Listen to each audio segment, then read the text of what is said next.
Bom dia.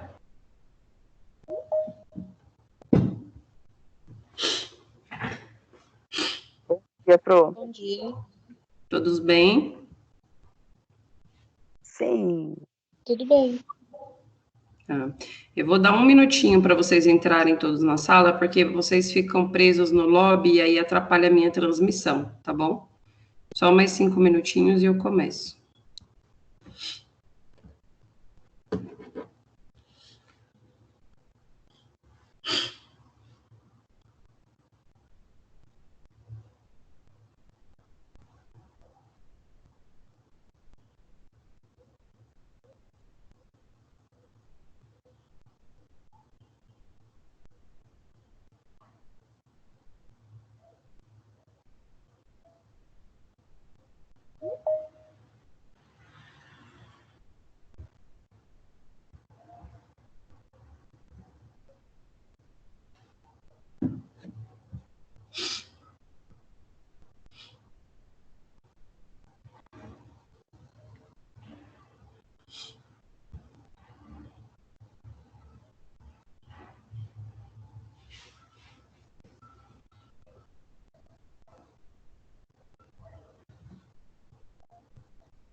Bom dia, o pessoal que está chegando. Eu falei que eu vou esperar só uns minutinhos para que vocês todos cheguem, para que vocês não fiquem presos no lobby, tá?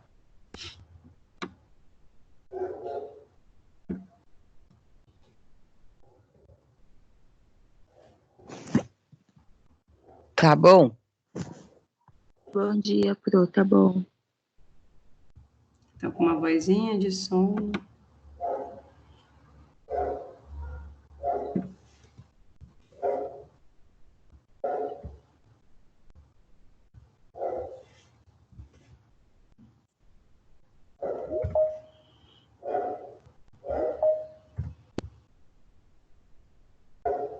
E hoje tem uns vídeos para passar e aí eu fico interrompendo, até acaba atrapalhando.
Bom, gente, já deu tempo de esperar todo mundo chegar. Eu vou iniciar, porque senão a gente termina tarde. E hoje a gente inicia em distúrbios metabólicos, ok? Vou compartilhar a tela com vocês e hoje a gente faz atividade junto aqui, tá bom?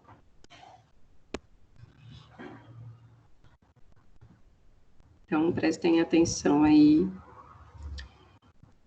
Tá todo mundo acordado? Eu tô sentindo falta de alguns alunos nessa sala, tipo, faz tempo que eu não vejo a Suelen.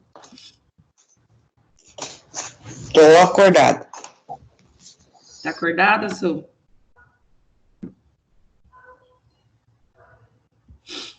Bom, vamos lá. Estão vendo os slides?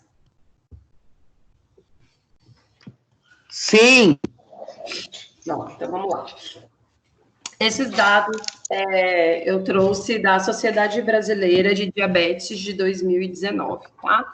Então, já é sabido que a diabetes é uma doença crônica, né? E aí, no Brasil, eu tenho a estimativa que eu tenho 13 milhões de brasileiros aí com essa doença silenciosa, porém cronicamente severa, né, que ela tem uma morbidade grande e está intrinsecamente ligada com as doenças cardiovasculares, tá? Mundialmente, ela ocupa o 4º ranking com relação às doenças crônicas, tá? E aí, ela tem uma maior incidência de casos entre os homens do que entre as mulheres, tá? Segundo o último estudo que foi publicado pela Sociedade Brasileira de Diabetes. E aí, eu tenho uma associação com relação à escolaridade também, tá? Então, percebeu-se que as pessoas com maior escolaridade, com menor escolaridade, estão dentre essa faixa de risco, ok? Falando um pouquinho de história para vocês, vocês já viram como se escreve diabetes mellitus? Eu vou ativar a caneta aqui, e aí eu já vou pedir desculpa, porque eu não tenho muito controle sobre ela, porque eu escrevo sobre o mouse aqui do meu computador. Quando a gente escreve diabetes, o nome dessa doença vem composto, é diabetes mellitus. É uma doença secular. E por que ela é uma palavra composta, diabetes mellitus? Porque lá em 2, depois de Cristo, nossa, olha a descoberta dessa doença, né? Areteus da Capadócia fez essa seguinte publicação. É uma afecção notável, não muito frequente entre os homens, consistindo no derretimento dos membros e da carne em urina. Olha o que ele encontrou. Os pacientes não param de urinar, sendo o fluxo incessante como a abertura dos aquedutos. Os aquedutos, nesse caso, são os esfíncteres urinários, tá? Os pacientes têm a vida curta, ou seja, já naquela época as pessoas já morriam muito, a incidência de mortalidade era muito grande com relação à diabetes. Para mim, a doença lembra diabetes, do grego diabetes, sifão, tá? E aí vocês vão entender por que tem o nome diabetes, né? Então, diabetes vem de sifão, que é do grego, tá? E aí, por que ele é mellitus, né? Diabetes, então, vem do sifão, porque as pessoas urinavam o tempo inteiro, né? Por isso que ele usa essa palavra aqui, aquedutos, né? Porque o líquido não permanece no corpo, mas usa o corpo como um reservatório. Então, eles entendiam naquela época que essa doença era instalada porque o líquido não permanecia dentro do corpo. E por que mellitus? Eles começaram a observar que as pessoas portadoras dessa doença, aonde urinavam, faziam um acúmulo de formigas, tá? E aí eles percebiam que a urina daquelas pessoas, né, aqueles dejeitos, ficavam cheias aquelas secreções eram muito bem quistas pelas formigas, então logo tinha açúcar naquela composição. Então, essa palavra mellitus deriva de mel, tá? Então, o diabetes vem de sifão e o mellitus de mel. né? Então, já naquela época de antiguidade, a ciência já era notória, tá? Eles viram que a pessoa urinava muito, tinha muita correlação com essa formiga chegando próxima à urina, e eles deram esse nome à doença. Tem sempre que saber aí de onde vem os nomes para que você possa saber identificar um pouquinho da história. Falando agora um pouquinho das atualidades, a gente vai falar sobre a variação da glicemia normal, né? Isso faz um pouquinho de diferença com relação aos laboratórios, tá? Mas, para que a gente faça a introdução dos distúrbios metabólicos, eu preciso que vocês entendam que a taxa que vai de incidência menor de 50 mgdl, eu vou considerar como a baixa da glicemia comum, eu considero como hipoglicemia, ok? E aí, isso vai estar intrinsecamente ligado se esse paciente está em jejum ou não, ok? Então, eu só posso fazer um diagnóstico se a minha variável de jejum está sendo considerada, tá? Eu não posso ir lá dosar esse e fazer um diagnóstico se este já recebeu alimentação pela manhã, né? E aí, essa variedade, né, de glicemia, ela vai fazer uma duração de 90 a 120 minutos, ou seja, depois que você se alimentou, né, ela vai fazer uma variação depois desse tempo aqui. Depois desse valor, o que eu tenho de referência, segundo a Sociedade Brasileira de Diabetes, é que um pré-diabético em jejum, ele tem um valor de 90 mgdl, né? Ele já começa a sinalizar como o amarelo, tá? Eu já tenho quase um pré-diabético, principalmente se ele está na faixa dos 90 a 100. Ah, mas eu fiz uma glicemia em jejum de 90 e não me consideraram pré-diabéticos. Não é receita de bolo, tá? Eu preciso associar fatores. Então, esse paciente já é hipertenso, tá? Já tem dislipidemia. Lembra o que é dislipidemia? Todo mundo lembra? Não. Não? Dislipidemia, quando vocês tenham... Espero que ninguém tenha. Gordura no sangue. Isso, quando tem lá o aumento dos triglicerídeos, né, HDL, LDL, né, tem gordura no sangue, dislipidemia. Então, você tem que associar esses fatores todos, tá? É cardiopata, tem um histórico de hipertensão arterial, mais um 90 aqui de mgdl entre 100, de 90 a 100 em jejum, eu já posso considerar esse paciente como um pré-diabético, eu tenho grandes chances que ele desenvolva um diabetes tipo 2, tá? E aí, de 100 a 120 em jejum, eu já posso considerar ele como um diabético em início, tá? De doença crônica, né? E aí, a gente vai conversar aí ao longo da aula como que eu faço a inserção deste, né? Dentro da atenção básica, que requer prevenção e promoção da saúde, antes mesmo de fazer a inserção com terapêutica medicamentosa, né?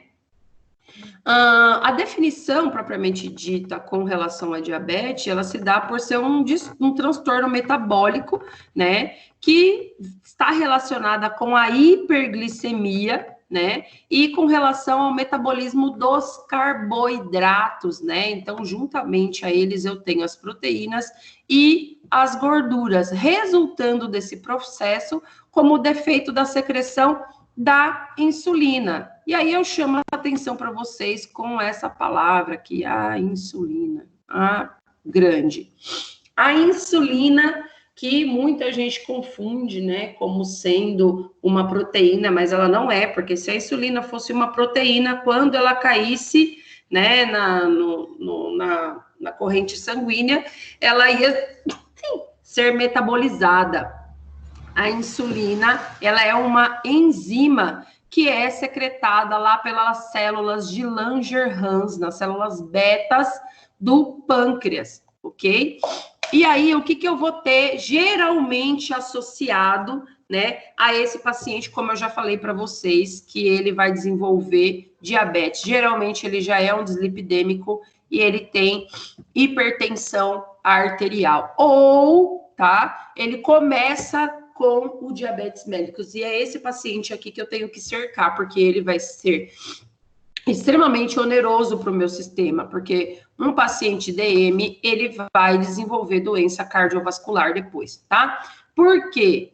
Porque a glicose, ela é uma macromolécula, tá? E essa macromolécula, quando ela passa para ser filtrada no rim, entende-se que isso aqui é um rim, tá, gente? Eu já desenho mal na lousa, imagina com essa caneta aqui.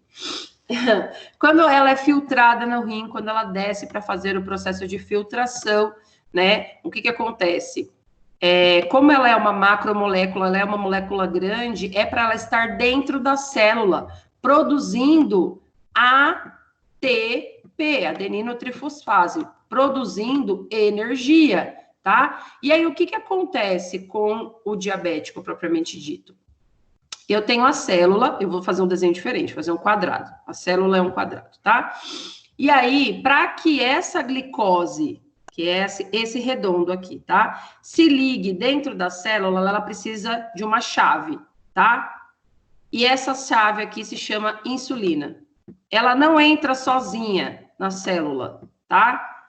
Ela precisa se ligar à insulina.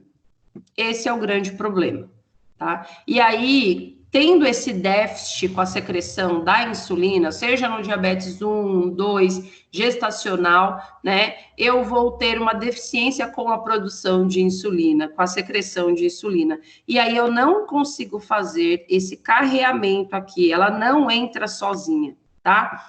O único órgão que recebe a glicose sem a necessidade da interface da insulina, sabe qual é?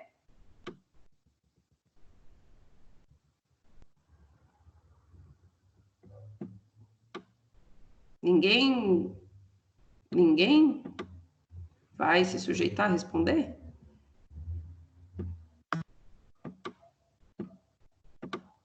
É o sistema nervoso central, tá? É o cérebro.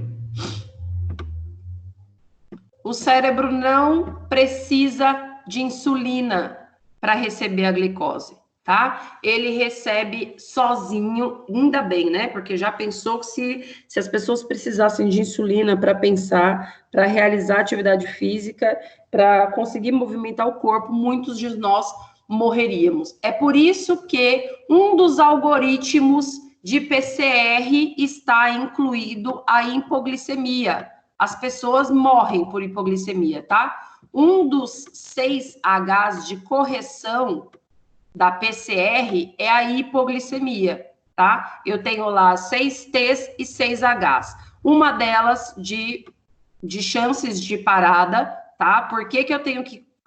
primeiro eu vou lá e estabilizo o paciente da PCR. E depois eu vou lá e tento descobrir por que esse paciente parou. Um dos Hs é a hipoglicemia. Porque que o que o cérebro entende? Olha, eu estou precisando de energia. Eu estou precisando, porque senão eu vou desligar, eu não funciono sozinho. Aí ele fala, bom, eu vou dar uma desligadinha rápida aqui para ver se o cara me alimenta. Aí ele, puf, dá uma paradinha de leve, tá? Então, a hipoglicemia é um dos desencadeantes da PCR, ok? Mas todos os outros tecidos, todos os outros órgãos, eles requerem a chave insulina para que a célula se ligue, a glicose se ligue na célula e forme ATP. Do contrário, o que vai acontecer? Dentro dessa célula aqui fica vazio, eu não tenho nada de glicose. Então a pessoa se sente fraca, ela não consegue gerar energia, tá? E essa glicose fica solta aqui, ela não fica dentro da célula. E aí, uma vez que ela for ser filtrada aqui no rim, ela desce rasgando esse rim, tá? Então, esse paciente que já é diabético, qual que é a próxima doença que ele vai ter?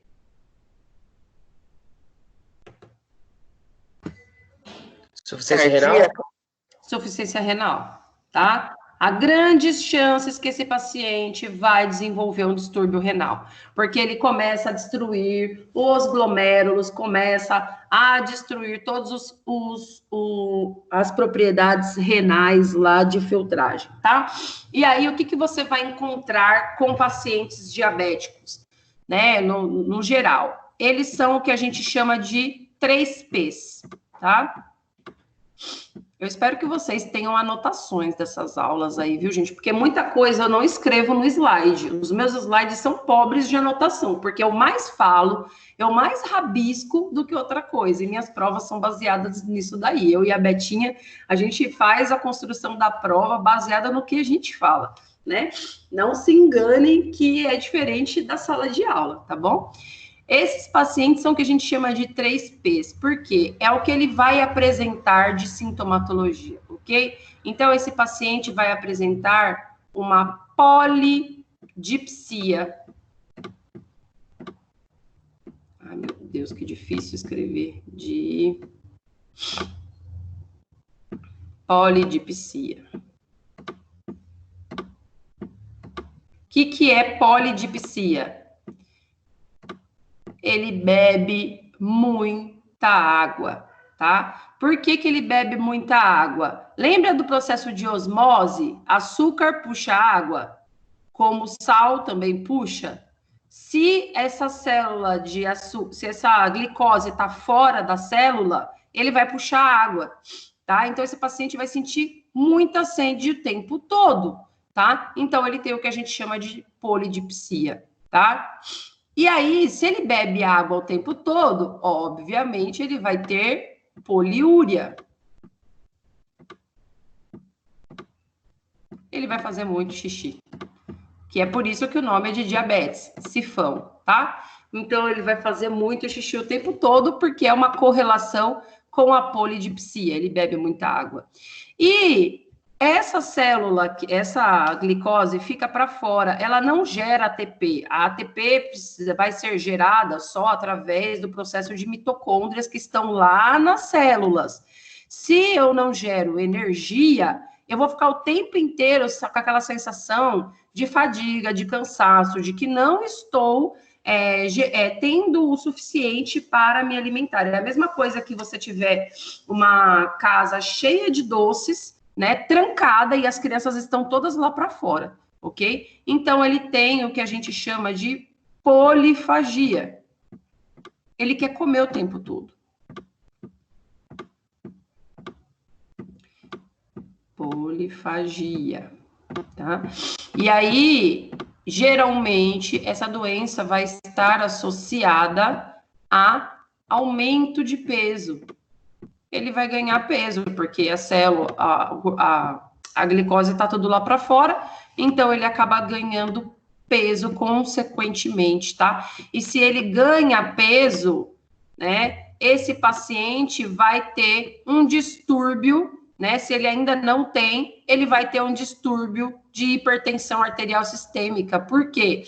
Né, isso que ele vai acabar comendo para se saciar, geralmente ele não vai comer frutas e legumes, porque isso não dá sensação de saciedade. Quem dá sensação de saciedade para a gente é carboidrato, tá? Carregado de gordura, né? E aí eu vou sedimentar na luz do meu vaso lá as placas de ateroma, proporcionando aterosclerose. E aí vai desenvolver hipertensão arterial sistêmica. Provavelmente, em pouco tempo, esse paciente vai ter desenvolvido uma doença cardiovascular. Ou seja, o diabético, ele tem grandes chances de ser um hipertenso e um renal crônico, tá? Então, olha a dificuldade que eu tenho se eu não faço uma prevenção, uma promoção à saúde, e eu tiro esse paciente da zona de conforto, né? E eu faço uma questão de não só medicação, né? De terapia medicamentosa, mas de diminuir a questão de lesão de órgãos-alvo. Toda vez que vocês ouvirem essa frase, lesão, diminuir a questão de lesão de órgãos-alvo. Quem são lesão de órgãos-alvo? Aqui o meu órgão-alvo é o rim, tá? tá? Eu preciso, na diabetes, diminuir a chance de lesar o alvo, o rim, o órgão-alvo, que é o rim, né? Como, por exemplo, na hipertensão arterial, quem é meu órgão-alvo? Coração, tá? Então, sempre em alguma doença associada, quando ela é crônica, eu não vou diminuir o potencial de chances dessa doença de se desenvolver, porque ela já está cronificada, mas eu faço uma terapêutica voltada para diminuição de chances de destruir órgão-alvo, ok? Bom, quais são os fatores de risco, então, que estão associados a essa doença? Quando você tem um histórico familiar, tá? Principalmente mais próximo com relação a pai, mãe, avós também, né? Como eu já falei, quando você é hipertenso, né? Se você tem um histórico de diabetes gestacional, a gente vai falar mais para frente sobre isso, ou você foi um recém-nascido com mais de 4 quilos. Eu tenho uma grande chance de desenvolver. Eu nasci com 4 quilos, 450 e 55 centímetros, né? Uma gig eu fui, uma bebê gigante, né? Com relação aos fatores de hemoglobina glicada, né, ou da glicose em jejum estarem alterada também. A obesidade severa, né, está relacionada a isso, controle. Eu já estive nesse quadro de obesidade severa também, já saí, graças a Deus, né? A síndrome do ovário policístico também vai estar relacionada ao desenvolvimento do diabetes, porque eu tenho um fator desenvolvedor de desenvolvimento com relação aos distúrbios dos hormonais, que vai facilitar isso, né? Histórico de doença cardiovascular, como eu já disse, e inatividade física também proporciona isso, ok? Antes de começar o nosso videozinho aqui, para. Ele não quer me obedecer.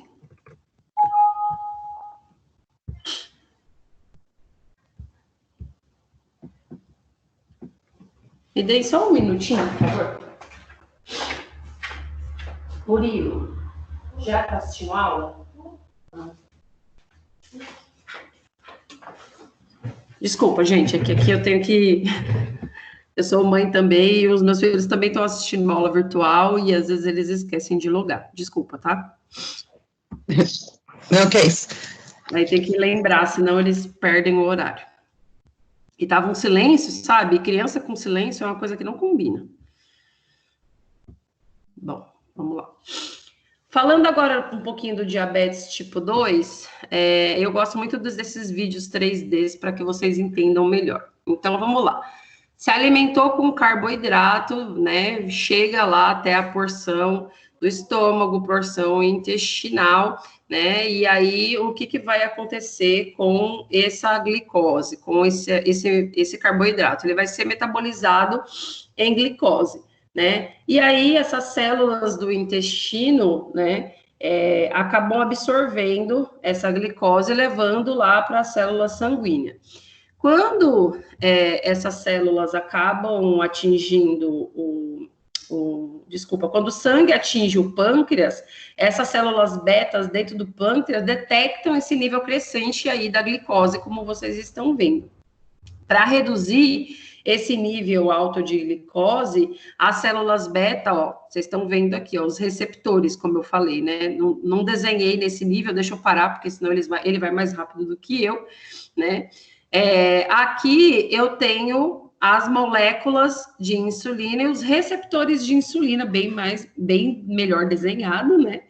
Dica-se de passagem, né? Então, o que acontece?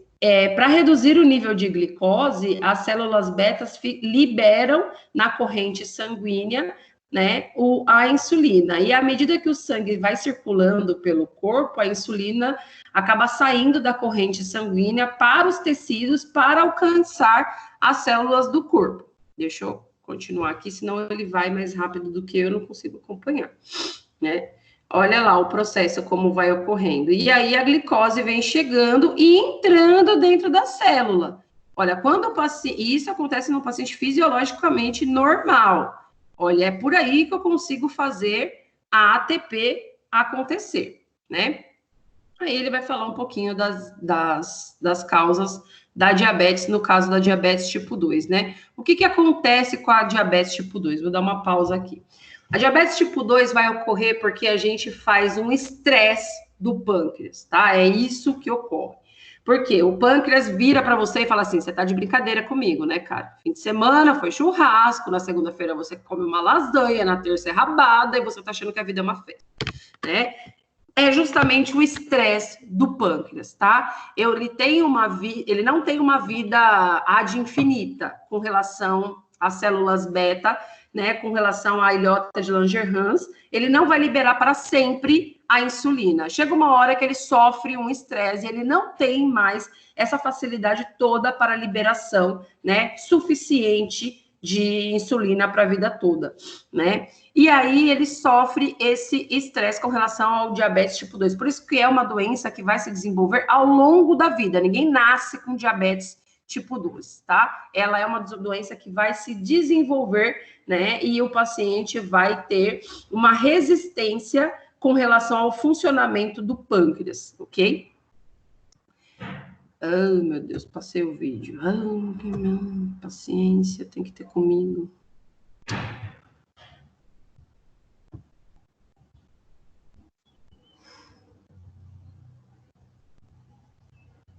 Tá, vamos lá. Bom, e aí vamos dar continuidade aí. E aí o que acontece? Como resultado disso, olha só, a glicose chegou, né? Eu não tenho receptor e a glicose fica parada lá em cima da membrana, tá? E aí eu vou começar a ter o bloqueamento dessas células, né? Consequentemente, essa glicose vai se acumular na corrente sanguínea. Olha lá a glicose se acumulando, né? E aí eu vou ter o que vocês chamam de hiperglicemia, o que nós chamamos, né? E aí, para compensar essa hiperglicemia, o pâncreas acaba tentando produzir, né, mais e mais insulina, né? Só que aí, essa insulina acaba se tornando insuficiente, tá? E aí, devido a essa hiperglicemia, alguns sintomas clássicos começam a acontecer, que é aquilo que eu falei para vocês, né? Como é o que ele está falando aqui, tá? Como fome excessiva, sede excessiva, aumento de peso. Geralmente esse paciente também vai desenvolver dificuldade com a acuidade visual, tá? Cetoacidose diabética, como a gente já aprendeu, né, lá vendo avaliação de gasometria arterial, tá? A síndrome cética hiperosmolar também, né? Em alguns casos ele vai desenvolver hipoglicemia. Por que hipoglicemia? Ué, mas ele não estava hiperglicêmico? Por que ele vai desenvolver hipoglicemia? Porque o sangue está tão carregado de glicose, que o pâncreas, que ainda tem um funcionamento, mas de forma anormal, faz uma sobrecarga de liberação de insulina, tá? E aí isso desregula totalmente. Tanto que pacientes com diabéticos tipo 2, no início da doença, eles são totalmente desregulados, tá? Bem do início, eles têm... Nossa, é super difícil de você conseguir regular esse paciente. Ele fica hipoglicêmico. E aí ele sobe, fica hiperglicêmico. É super difícil de você controlar, porque o pâncreas, ele toda hora fica perdido, né? Olha, tem muita glicose, vou liberar um monte de insulina. E aí uma hora ele tem sobrecarga sobre isso e não consegue liberar o tanto que a gente precisa, tá? E aí, consequentemente... esse paciente vai começar a desenvolver o que a gente chama aí de cetoacidose diabética, e aí eu vou ter comprometimentos sérios, como a liberação dos corpos cetônicos, né? Que eu já falei para vocês que é... Ai, que saco. Peraí, gente. Tenham paciência comigo. Aqui. E aí ele vai acabar tendo esse tipo de complicação, como a cetoacidose diabética, ok? Aqui, ó, vocês estão vendo uma proteína e a dislipidemia, né, desse paciente, né? E aqui é um corpo cetônico, tá vendo? ele vai começar a ser formado justamente porque eu vou ter uma dificuldade com essa metabolização, né, da complicação da diabetes, tá? Então, ele vai sendo formado e vai ter uma complicação aí renal desse paciente a longo prazo, tá? Porque eu tenho um processo de decomposição da gordura e outros subprodutos, né? E aí eles acabam se acumulando no sangue, e aí esse processo todo de acúmulo vai ser chamado aí de cetoacidose diabética, tá? Aí nesse processo de formação da urina... Professora, Oi. e como a pessoa sabe se o rim está comprometido? Tá. Clinicamente, deixa eu pausar aqui. Clinicamente, você, a longo prazo, isso vai demonstrar, por exemplo, um edema em membros inferiores, por exemplo, tá? Porque quando você já está com falha renal, isso vai se acumular em líquidos no terceiro espaço dos membros, por exemplo, tá? Falando mais criticamente, quando esse paciente já está com um estágio muito avançado, né, ele pode, por exemplo, ter um edema pulmonar, tá? Porque esse líquido tem que ir para algum lugar, então ele vai para o pulmão, ok? Mas isso já é no estágio muito, muito crônico. Mas uma das primeiras coisas que o paciente vai observar por si só é o déficit com relação ao quantitativo urinário, tá? Ele não consegue fazer essa filtração e ele vai inchando, ele vai fazendo edema, porque o rim tá falhando, tá? Ele não consegue mais ter essa propriedade de funcionabilidade de filtragem e excreção, e lembrando também que o rim, ele não só faz filtragem e excreção, mas ele também atua com a osmolaridade, o fator de fazer o equilíbrio da pressão arterial. Então, esse paciente vai ficar totalmente desequilibrado com esse sistema, tá bom? Tudo bem?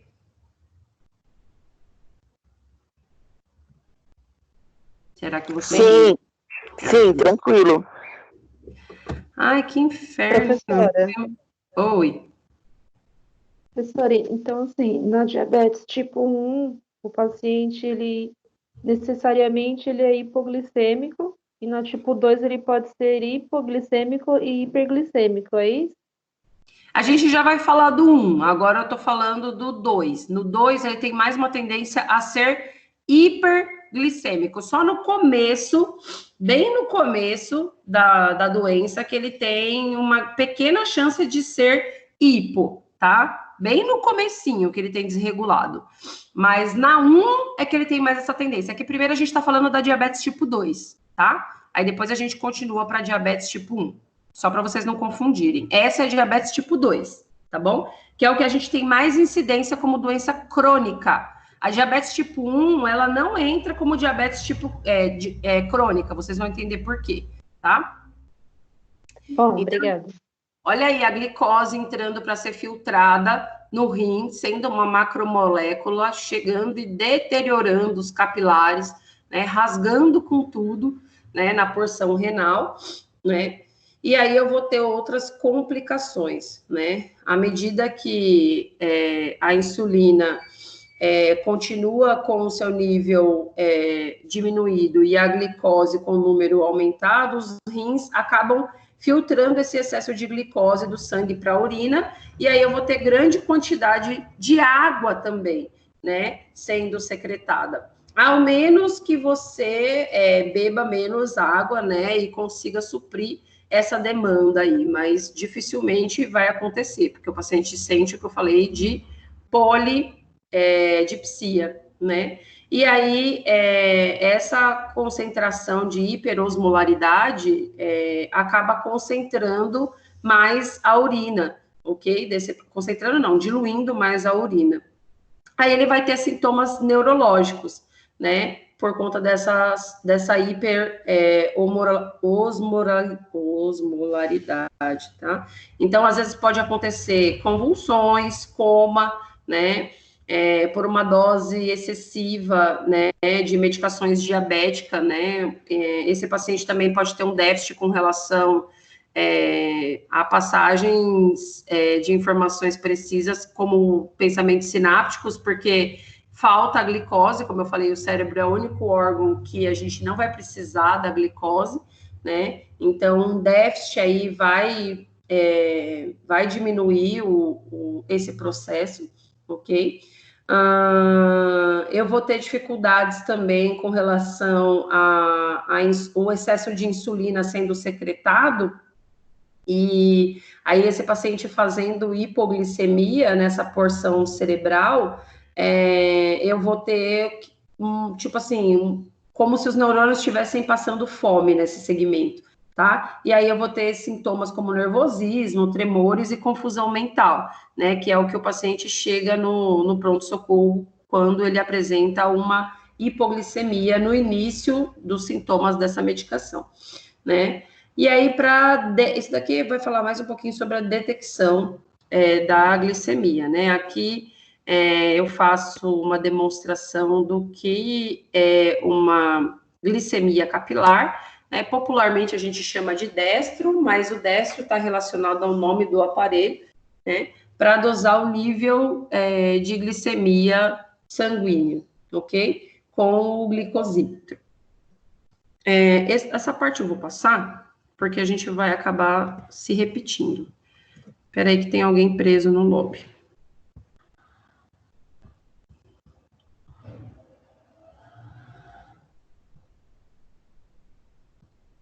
Bom, agora a gente vai falar um pouquinho junto com o vídeo do diabetes tipo 1, tá?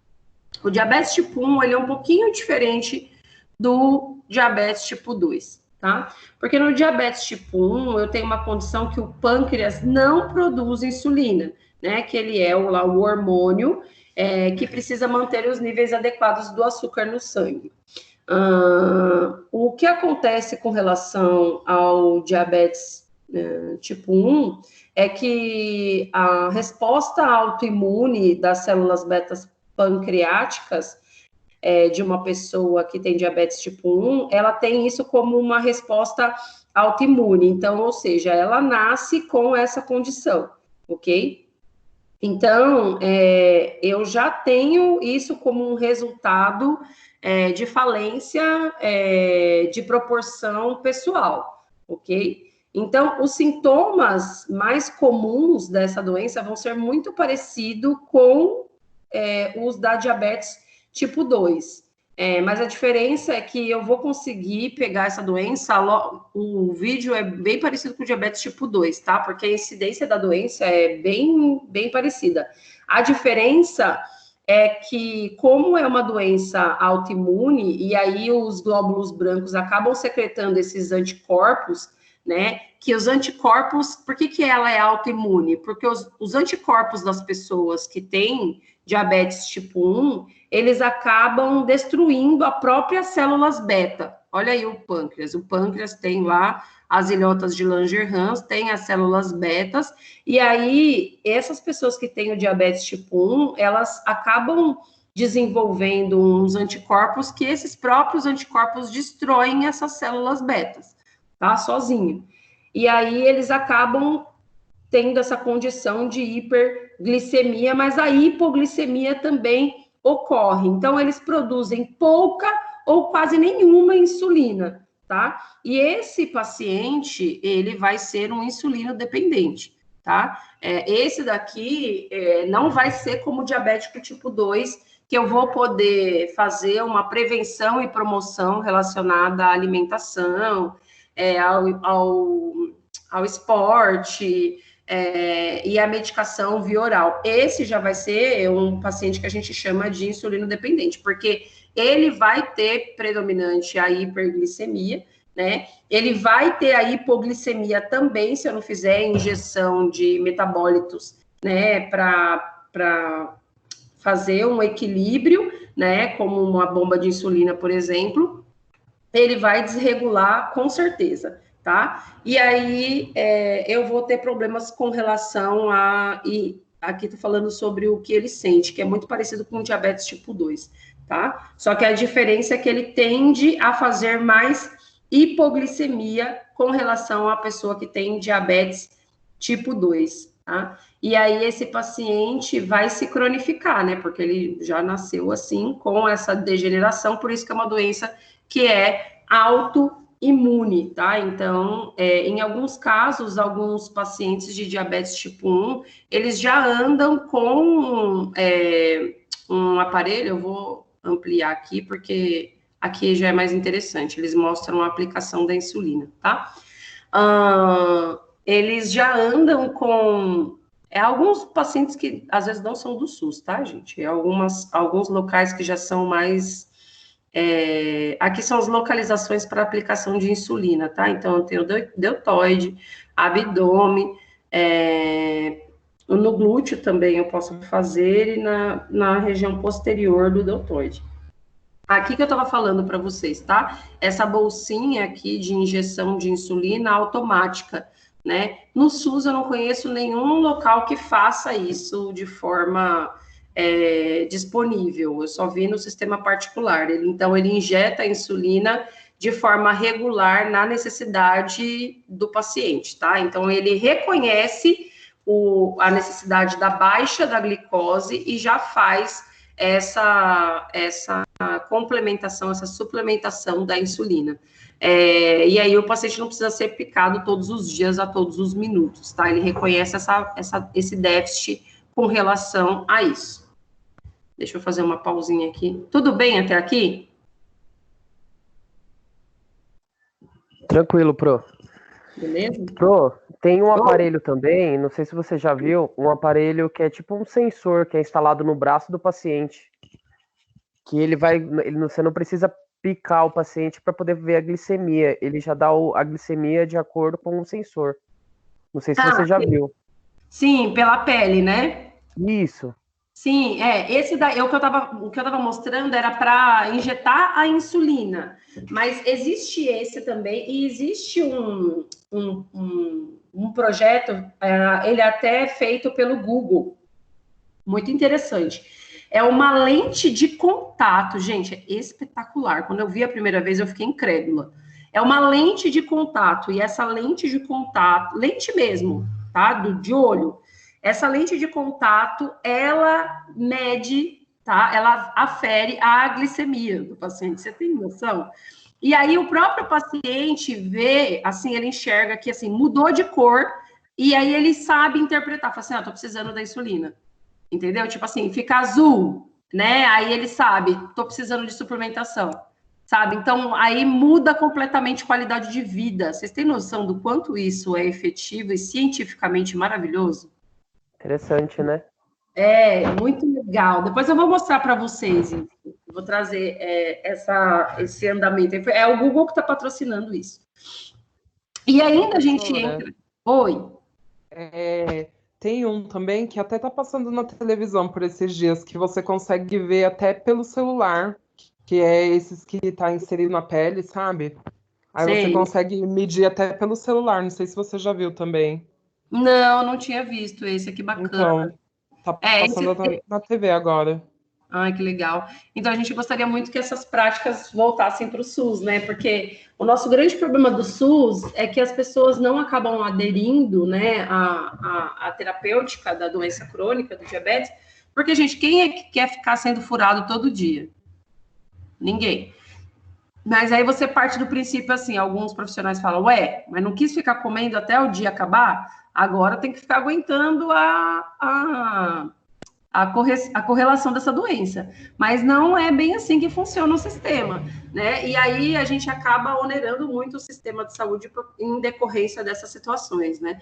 Então a gente espera que isso venha a ser uma proporção benéfica para todos no final, né? Que isso chegue até o nosso sistema de saúde. Eu assim espero. Bom, e aí a gente tem o diabetes tipo 1, o diabetes tipo 2 e tem o diabetes gestacional. Vocês vão ver o que acontece aí com esse videozinho. Acho muito interessante esse daqui. Bom, no diabetes gestacional, ele vai estar em curso durante a gravidez, tá? Óbvio que seja gestacional. E aí, o que acontece? o açúcar, né, do sangue, a glicose, né, ele vai acabar sendo dificultado para o recebimento, porque olha aí o receptor de novo da insulina, né? Ele chega, recebe a glicose para dentro da célula, né? Na gestação propriamente dita, existe um hormônio que é secretado pela placenta, lá pela 24ª semana gestacional, mais ou menos, que ele acaba se conectando a esse receptor de insulina, tá? E aí, esse hormônio que é liberado pela placenta, ele acaba ficando inigual, assim, ele cria uma rejeição quanto a essa adaptação da insulina nesse receptor de insulina. Ele rejeita a insulina. Então, assim, é como se... deixa eu parar aqui, porque eu acho que eu falei muito complicado. Deixa eu falar de uma forma mais branda. Existem alguns hormônios que são secretados pela gestação, né? E esses hormônios acabam se ligando àquele receptor anterior lá, sabe? Aquele chavezinho, aquele bonitinho lá. Deixa eu voltar aqui. Aqui. Esses hormônios, aqui está a insulina ligou aqui. Em vez desse hormônio, sei lá, não atrapalhar a vida, ele entra aqui no lugar da insulina, tá? E aí, ele acaba fazendo com que o organismo da mulher, né, rejeite a insulina, né? É como se fosse uma doença autoimune nesse caso, né? Como se fosse, mas não é, tá? Só estou falando de uma forma mais prática para vocês entenderem. Tá? Então, isso daí vai ocorrer lá pela 24ª semana gestacional em algumas mulheres, tá? E isso chama diabetes gestacional, é diferente daquela mulher que já é diabética e entrou gestante sendo diabética, é diferente, tá? A mulher, quando ela é diabética e ela se torna gestante sendo diabética, ela já é uma diabetes, já é uma gestação de risco, tá? Ela já entra com um diferencial dessa gestação. Agora, quando ela se torna gestante diabética, desenvolve diabetes gestacional, ela também muda essa relação aí, ela vira uma gestante de risco, tá? E aí, ela vai desenvolver os mesmos sintomas de um diabético tipo 2, tá? A sintomatologia é a mesma, só que aí vai ficar diferente a relação de crescimento dessa criança, tá? Porque eu vou criar uma barreira com relação à absorção dessa glicose, né? E essa criança não vai crescer com a efetividade que ela deveria, já que não está chegando, né, a energia, nem que a mãe precisa, que dirá para essa criança, tá? Então, como que eu vou diagnosticar isso, né? É por isso que é tão circunstancial, né, e tão necessário que a gestação seja acompanhada com o pré-natal e seja feitos os exames, né, dos trimestres relacionados, porque é lá que eu vou desenvolver, eu vou verificar se a taxa sanguínea com relação à glicose estão nos valores normais, tá? Para a gestação, porque senão essa criança não vai desenvolver, ou pior, essa mãe vai ter um mal-estar severo e ter até uma parada cardiorrespiratória durante o processo gestacional, tá? E aí, esse processo de diabetes gestacional, ele pode ir até 3 semanas após o parto, ok? Ele ainda é diabetes gestacional. Depois disso, ele para, tá? Só que ele, em algumas circunstâncias, a mãe acaba se tornando uma diabética tipo 2, se esse diabetes não baixa, se essa glicose não baixa após... Vou parar aqui, porque ele faz mais ou menos o que ele fez em todos os outros, tá? Se essa glicose não abaixa depois dessa 3ª semana gestacional, tá ok? Aí ela deixou de ser um diabetes gestacional e se tornou uma diabetes tipo 2. É muito raro acontecer, mas acontece, tá? É bem raro, mas acaba acontecendo, dessa mãe desenvolver o diabetes gestacional e depois acabar desenvolvendo diabetes tipo 2, ok? E aí, essa criança também tem uma tendência a ser diabética no futuro, ok? Tudo bem até aqui? Sim. Tudo. Beleza. Bom, quais são as competências para vocês, enfermeiro, né? Com relação a isso? Todas, porque é uma doença crônica. Ela não vai ser tratada na urgência e emergência, tá? Na urgência e emergência ou na rede hospitalar, eu vou fazer só a questão de cuidados imediatos dessa doença, né? Então, a linha de cuidado é com relação à mudança do estilo de vida, tá? É com relação a proteger o órgão-alvo, então eu vou melhorar fatores de risco. Como? Fazendo, né, a SAI, né? Então, histórico, diagnóstico, planejamento, implementação da assistência e avaliar o processo de cuidado desse paciente, tá? Então, isso é de total incumbência de nós, enfermeiros, tá? Eu vou fazer o tratamento com relação ao controle glicêmico. E aí, isso pode envolver tanto o controle não medicamentoso, como o medicamentoso. E aí, eu tenho umas linhas de tratamento, tá? A primeira linha de tratamento, ela vai sempre entrar com a linha de captação da glicose, tá? Que vai ser ao longo dessa medicação aqui, tá? Que é chamada de metformina, né? Ela vai baixar a produção hepática da glicose e baixar os triglicerídeos também.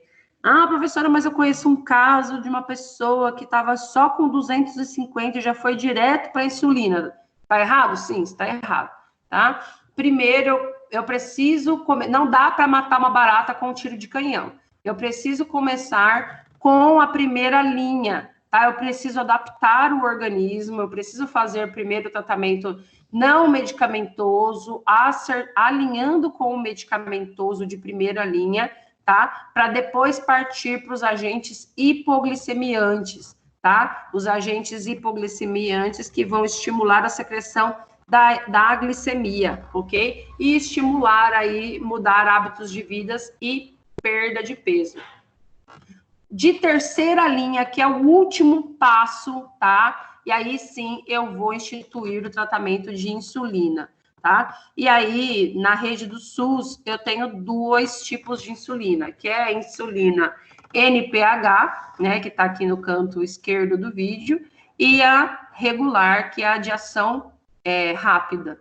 Desculpa, a NPH, que é de ação rápida, e a regular, né? Então, a regular é aquela que o paciente vai tomar para regularizar, né, a sua vida. Então, por exemplo, se ele toma hoje, ela vai demorar X tempo para entrar em ação. Tem no próximo slide vocês vão ver. Oi. A NPH é de longa duração, não é? Regular é para correção. É isso? Você confundiu na hora de falar. Eu falei o contrário? Falou o contrário. Ah, então me desculpa. Eu adoro confundir elas mesmo, tá? Porque a NPH é aquela que a gente chama de, que parece leite, a NPH no caso, que a ação dela é de 4 a 6 horas depois que toma, né? No caso, ela vai queimar lento. E a regular é para correção em meia hora, não é? É, certo. É, isso mesmo. É verdade. A humana, a NPH é a humana, é aquela que a gente vai tomar para fazer o uso a longo prazo, e a regular é para fazer a regularização rápida. Eu faço uma baita confusão com relação a essas insulinas, viu? E aí eu tenho as indicações de insulinas lentas, que essa daqui não estão disponíveis no Sistema Único de Saúde, tá? Que é essa glargina e determir. Aliás, eu nunca ouvi. Aliás, pode ser que eu só trabalhei no SUS, né? Mas eu não conheço. As dificuldades com relação à utilização da insulina tem 2 nuances, tá? Uma com relação à parte médica, né? Por desconhecer os benefícios, dificuldade do manejo e o medo dos hipoglicemiantes, né? E por parte dos pacientes, né? Eles têm medo da injeção, falta informação adequada, né? Tem medo das hipoglicemias também, além de fazer um uso inadequado com relação a fazer o armazenamento de forma ineficaz, né? põe do lado de fora da geladeira, e outra hora põe do lado de dentro da geladeira. Você pode armazenar a insulina do lado de fora da geladeira desde que ela se mantenha em temperatura regular por até 29 dias. O que não pode é deixar lá 14 graus, depois 20 graus, depois 29 graus. Não pode, tá? Se você mantém num grau regular, dá uma lida lá na bula dela, você pode, tá? Olha aqui a tabelinha que se eu tivesse visto antes, não tinha passado vergonha, né? A NPH tem um pico de ação de 4 a 10 horas, né? Duração de efeito terapêutico 10 a 18, e a insulina regular tem ação rápida. Desculpa aí ter me confundido, tá, gente? Ela tem uma duração mais rápida de meia hora a 1 hora, e o pico de ação dela, de ação terapêutica, é de 5 a 8 horas, né? Nesse tratamento, então, eu prevejo o controle glicêmico desse paciente, né, para que ele se mantenha assintomático, né, para que ele mantenha esse padrão aí de não sintomatologia severa, como irritabilidade, tontura, né, para promover a qualidade de vida também, né, não é para ficar tomando a medicação quando ele se sente mal, e sim para manter a qualidade de vida, além de diminuir aí o estímulo de bebidas alcoólicas, abandonar o tabagismo e melhorar a vida saudável, né? E aí tem uns exemplos também dos secretagogos, que são os outros tipos de medicações, né, que vêm na primeira linha de tratamento, que eles são hipoglicemiantes, tá? Que eles vêm logo junto com, depois da primeira linha de tratamento que esse paciente recebe. Bom, agora a gente vai fazer uma atividade junto, vocês já conhecem como é o sistema, vocês já fizeram essa atividade junto com a professora Beth. Misericórdia. Ai, misericórdia. É lá no Socrative, tá? Então eu vou... Ah, a Suelen estava para fora aqui. Eu só vou pegar a senha aqui rapidinho para vocês, só um minutinho, tá? Me dê um segundo, por favor.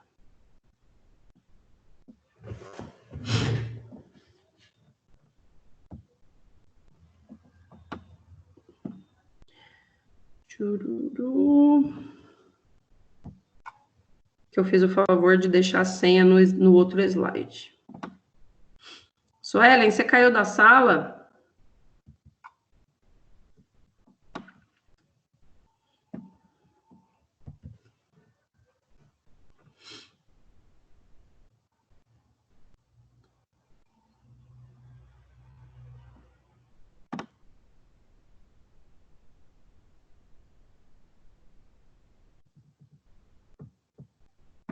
Aqui, achei.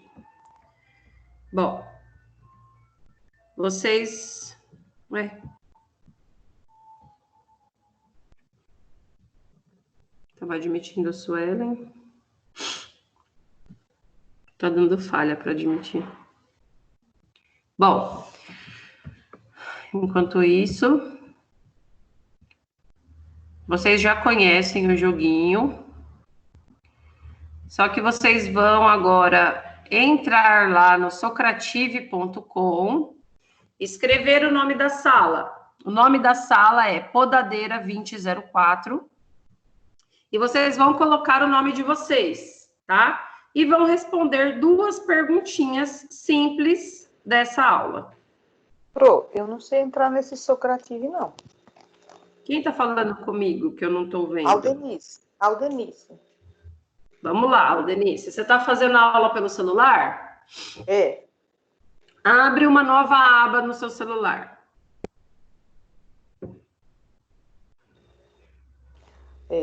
Pela internet? Sim, pela internet. Sim. Aí você vai colocar socrative.com.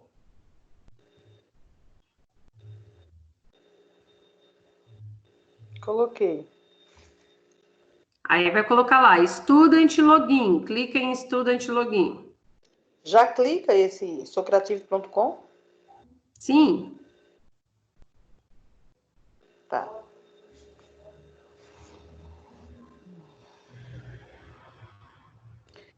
Certo. Aí tem a parte de login, eu clico em login, é isso? Aí você coloca Student Login. Na parte que tem login? Você tá vendo aí? Student Tô bem. login? Não. O que está aparecendo para você? O que apareceu aqui foi uma aba que tem um garotinho e tem só login, uma janelinha. E tem o menu também. É para me clicar no menu, o que é que eu faço?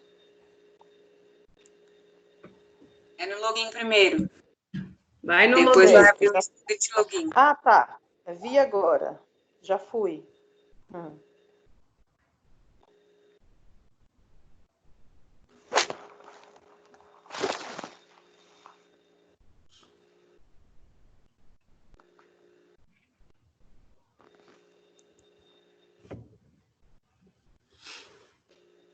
Achou, Denise, Student login? Sim, já cliquei, tá esperando abrir aqui. Tá, aí ele vai pedir o nome da sala. O nome da sala é Podadeira 2004. Tá aparecendo algumas coisas aqui em inglês. Então, você clicou em Student Login? Sim. Ah, tá. Agora tá. Login do aluno. Nome da sala. Nome da sala, Podadeira 2004.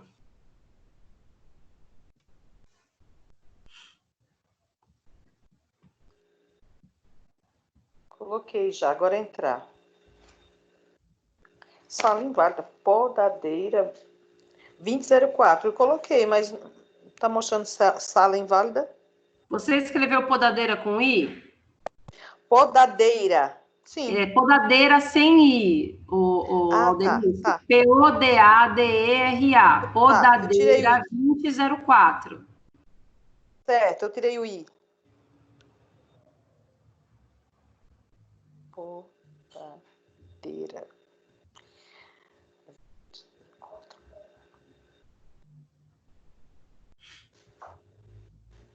Sim, agora abriu aqui. Agora, escreva seu nome. Em qual parte? Você deu Enter? Deixa eu ver. Sim, apareceu Podadeira 2004, aí tem 1 of 2. Aí tem o quê? 1 of 2. De acordo com o conhecimento sobre diabetes mellitus, acerte a alternativa Então, você já certa. entrou, Já. Já. Você colocou o seu nome, o Aldenice? Eu acho que não, onde eu coloco? Você entrou na sala sem colocar seu nome? Como que eu vou saber que você é você?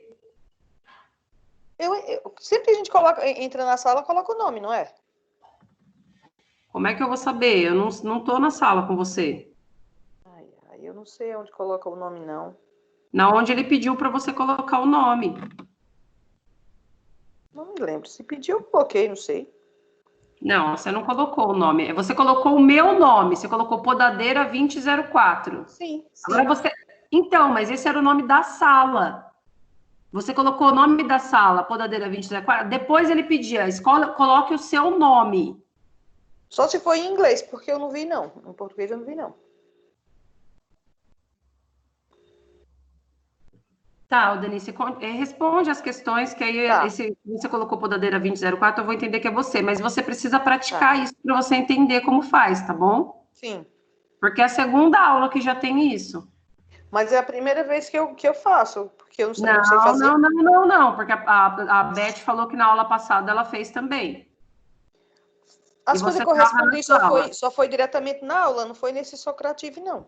Foi no Socrative, sim. Ah, então foi por um acaso, que eu não fiz esse processo que eu fiz agora com você.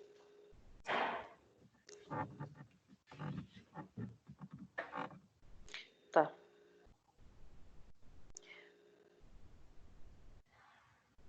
Agora é só responder.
Pro, só um minutinho que o meu caiu, eu vou ter que pôr de novo, tá bom?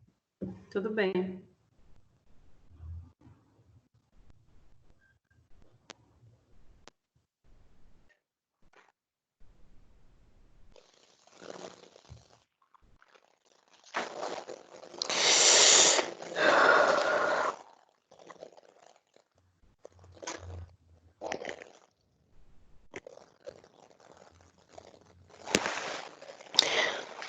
Pro, eu cliquei na resposta C. Não, você vai respondendo, o Denise, que vai aparecendo aqui para mim, mas você não respondeu nenhuma até agora. Eu cliquei na resposta C. Ô, Denise, vai respondendo as questões, você não respondeu nenhuma até agora. Não estou entendendo, porque a primeira pergunta que aparece aqui, eu cliquei na C. No diabetes tipo 1, a destruição das células beta Ô, pancreáticas. Denise, não precisa ler agora, a gente vai ler depois junto. Responde Tá. as duas perguntas, tá bom? Então, como eu cliquei e ficou marcado, eu achei que eu respondi. O que é que eu tenho que fazer mais? Tem que enviar Ô, de Denise, volta agora. Embaixo escrito submeter. Desculpa, intromissão. Imagina. Tem embaixo escrito submit answer, que é em inglês lá, que é para você enviar a resposta. De amarelinho, tá embaixo. Já cliquei nessa parte. Mas não Então. chegou aqui para mim, não. Ah, agora chegou. Acho que está chegando. Isso, agora responde a próxima. Esse é ok.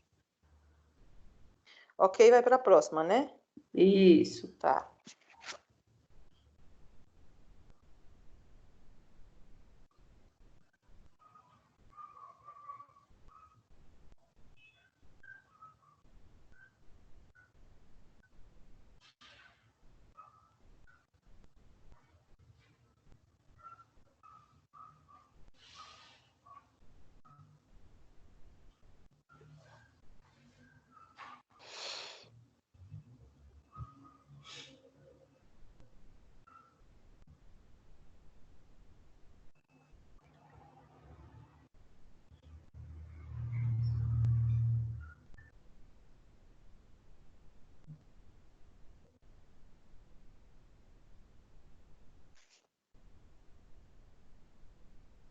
É Dani Pudabi. Oi. O nome da sala é Dani. Não, é Podadeira 2004.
São duas perguntas? Sim. Ah, tá bom.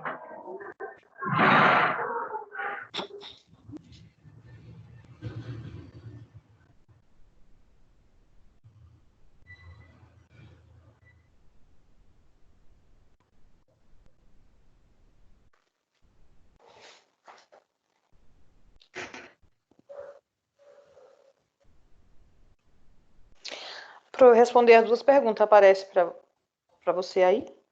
Parece sim, ô Denise.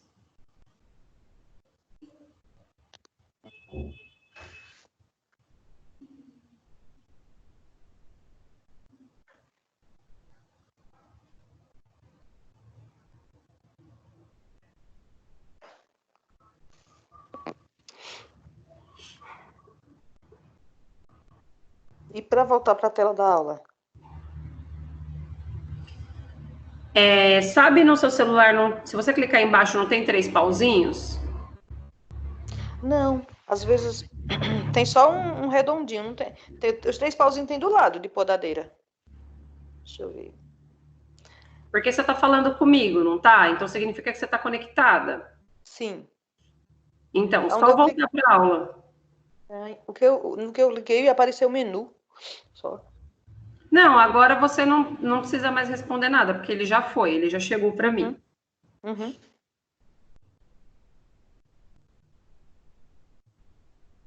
Eu queria voltar para a tela da aula, né?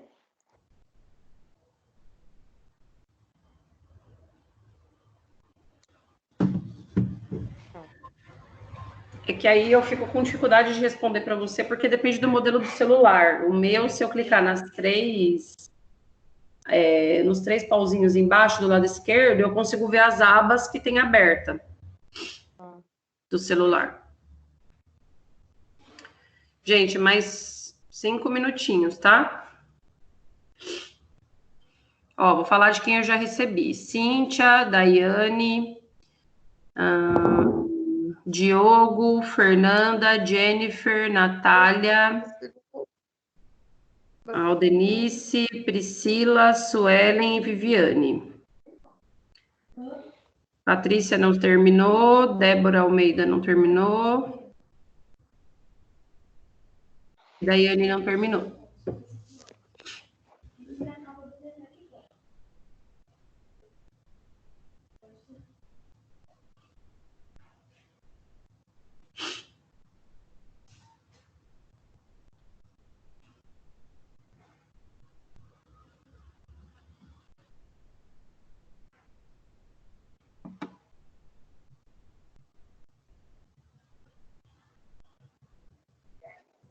Ah, essa brincadeira não é legal, não, professor. Deixa a gente nervoso. Como não? Maior legal. Oh, eu não achei, não.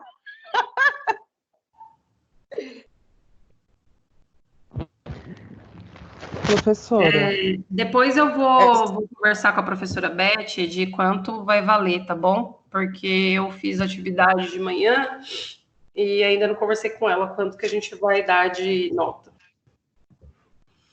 Mas aí eu posto no mapa de vocês. Ou eu ou ela. Quem que ia falar comigo que eu interrompi? era eu, professora, a Cíntia. Ia te fazer essa pergunta, aí você respondeu. Ah, então estamos interligados, Cíntia. Ok.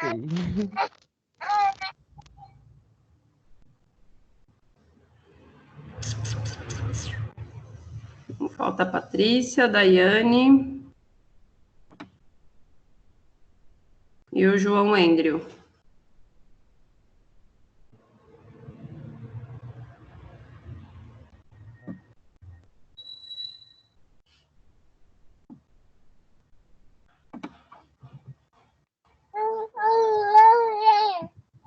Oh, quem é esse neném? Ai, Pro, desculpa. Ah, não, deixa ele aí. É o meu baby.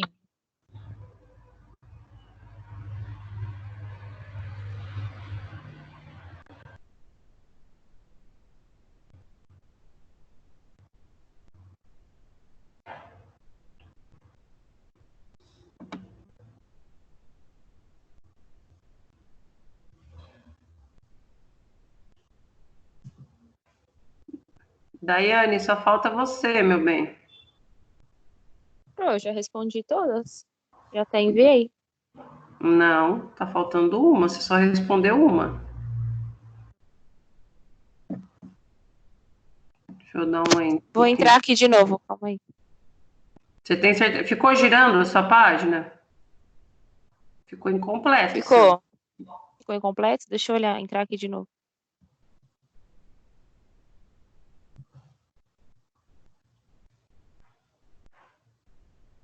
Ah, Daiane, agora chegou. É que você entrou bom, duas então. vezes, né? Isso, que uma vez caiu, depois eu entrei de novo. Oi? É que caiu, aí depois eu entrei de novo. Ah, sim, sim. Ó, agora eu vou compartilhar a tela para a gente falar sobre as questões, tá?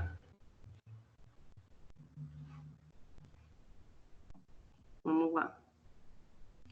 Bom, a primeira era assim. De acordo com o conhecimento sobre o diabetes mellitus, assinale a alternativa correta. No diabetes tipo 1, não há necessidade em usar insulina.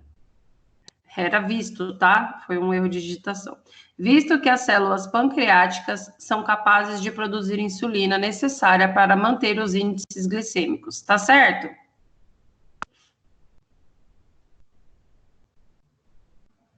Não. Não.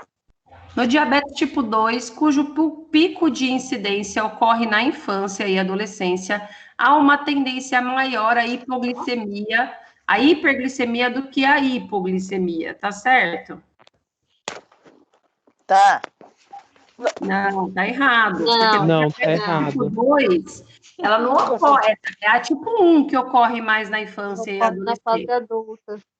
Exatamente, ocorre mais na fase adulta. E a número 1 está errada porque elas não há necessidade de usar insulina, tá? A C. No diabetes tipo 1, a destruição de células beta pancreáticas cursando com uma produção inexistente ou insuficiente para controlar os níveis glicêmicos, tá certo? Tá. Tá Tá certo. certo. Essa Eu daqui que coloquei tá essa. certo. Essa Tá. daqui que tá certa, tá? Depois ela fala, no diabetes tipo 2, é obrigatoriamente necessário se usar a insulina, visto que a destruição das células betas, o que não ocorre na tipo 1, tá certo? Não, tá errado. Não, tá cheio de erro de digitação, né, gente? Desculpa, depois eu vou rever isso aqui. Não, né, na diabetes tipo 2, não é obrigatoriamente necessário usar a insulina, eu posso usar hipoglicemia antes. E na outra, no diabetes tipo 1, tem apenas resistência à insulina, sendo a secreção não deficitária. Também está errado, tá? Na diabetes tipo 1, eu tenho resistência à insulina, mas a secreção, ela é deficitária, tá? E a 2. O diabetes mellitus é um grupo de doenças metabólicas caracterizada por níveis elevados de glicose no sangue, ocasionado pela hiperglicemia, decorrente dos defeitos da secreção e da ação da insulina. Acerca da assistência de enfermagem ao paciente com disfunções endócrinas, assinale a opção correta.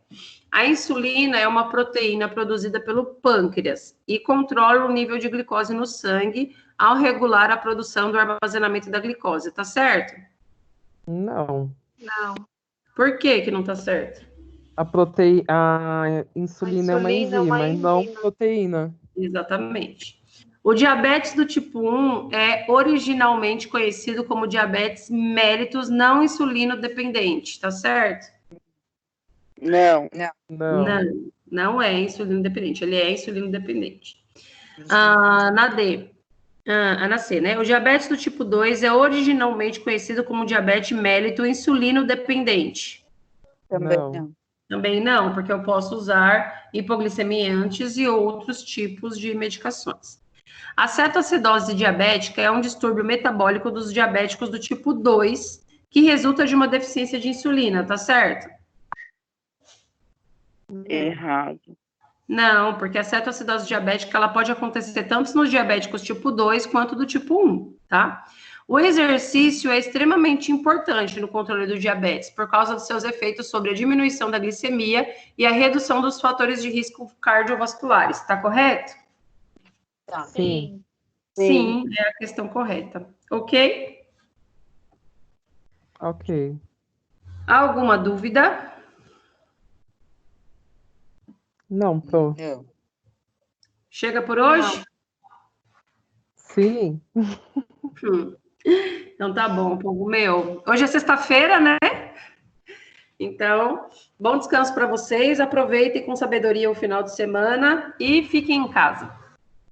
Ok. Pro, hoje é Bye, bye, quinta. Pro. Um beijo, obrigada. Beijo, Pro. Obrigada. Tenha um bom fim de semana. Uhul, Bom até feriado. semana que vem. Amanhã. Beijo, bom descanso. Tchau. Amanhã. Bom descanso. Acabou.